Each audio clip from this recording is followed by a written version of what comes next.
ঢাকার খুব কাছেই ঘুরতে যাওয়ার জন্য এত সুন্দর একটি জায়গা আছে যেখানে মাত্র 2250 টাকা করে ডে লং প্যাকেজ পেয়ে যাবেন, যেখানে এন্ট্রি ফি থেকে শুরু করে মজার সকল ফুড যেমন বুফে, ব্রেকফাস্ট, লাঞ্চ এবং স্ন্যাক্স করার সুযোগ এবং সুইমিং পুলে এনজয় করার সুযোগ এবং রেস্ট নেওয়ার জন্য এসি কটেজ। বাট এসি কটেজগুলো নেওয়ার জন্য আপনার প্রত্যেক দিনের জন্য 2000 টাকা করে পে করতে হবে। তাছাড়া আছে গেস্ট রুম, তাছাড়া বড়দের জন্য বোটিং থেকে শুরু করে আরও অনেক অ্যাক্টিভিটিস আছে।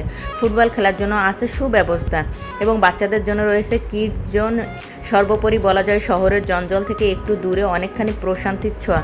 চলুন প্রথম থেকে শুরু করা যাক। হ্যালো এভরিওয়ান, আসসালামু আলাইকুম, welcome to my page blog boy Antara. Garden centre রিসোর্টে আমরা চলে গিয়েছিলাম, এটি গাজীপুরের কালীগঞ্জে অবস্থিত। আমরা আমাদের বাসা থেকে সকাল 6টায় হাইয়েস্ট গাড়িতে করে গাজীপুরের উদ্দেশ্যে রওনা দিলাম। তারপর প্রায় 1.5 ঘন্টা জার্নি করে পৌঁছে গেলাম রিসোর্টে। ঢুকে আমাদের গাড়ি পার্কিং করে ভিতরে প্রবেশ করলাম।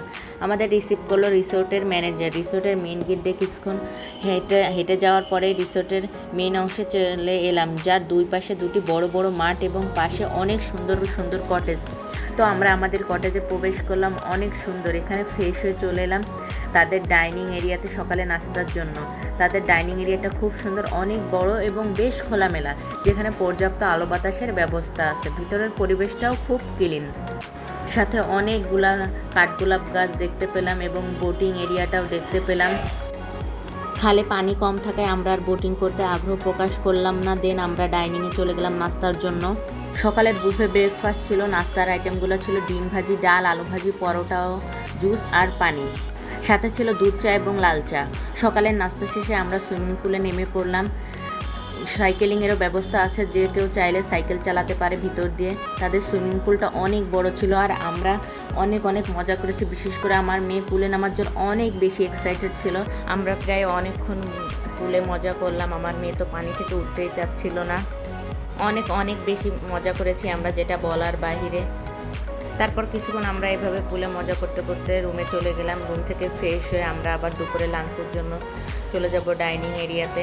এখন দেখাবো তারা আমাদেরকে বুফে লাঞ্চে কী আইটেমগুলো দিয়েছিল সেটাই। খাবারগুলো দেখেই খুব ফ্রেশ এবং ভালো লাগতেছিল, মনে হচ্ছে খুব মজা হবে। তারা দিয়েছিল পোলাও ভাত, সাদা ভাত, চিকেন রোস্ট, গরুর মাংস, ডাল, সবজি, আলু ভর্তা, বেগুন ভর্তা এবং সাথে রসগোল্লা। তারা আমাদেরকে দুপুরের লাঞ্চে কোনো কোল্ড ড্রিঙ্কস দেয়নি, যার কারণে আমরা কোকা-কোলা কিনে নিয়েছি, এটার জন্য আলাদা পে করতে হয়েছে। আর বিকালের নাস্তা হিসেবে তারা আমাদেরকে দিয়েছিল স্যান্ডউইচ, পাকোড়া ও টমেটো সস। পর আমরা রুমে চলে এসে সবাই একটু বিকাল পর্যন্ত ঘুম দিয়েছি। ঘুম থেকে উঠে রেডি হয়ে আবার সবাই বাহিরে ঘোরাঘুরি করছি। আমাদের যেহেতু ডে লং প্যাকেজ ছিল, তাই আমরা মাগরিবের পরে চেক আউট করেছি। এক কথায় অ্যামেজিং একটা এক্সপিরিয়েন্স, কারণ এই টাইপের রিসোর্ট এত সুন্দর মাত্র 2000 টাকায়, খুবই বাজেট ফ্রেন্ডলি। রিসোর্টের রাতের ভিউটা জাস্ট বলার বাহিরে, মানে এটা কিভাবে প্রকাশ করব, অনেক বেশি সুন্দর রাতের ভিউ। তারপর আমরা মাগরিবের নামাজ পড়ে রিসোর্ট থেকে বের হয়ে গেলাম। সো এভরিওয়ান, এই ছিল আমার আজকের ব্লগে। দেখা হবে অন্য কোনো ব্লগে। আমার ভিডিওটা কেমন লেগেছে সবাই কমেন্ট করে জানাবেন। আল্লাহ হাফেজ, bye bye, thanks for watching my video.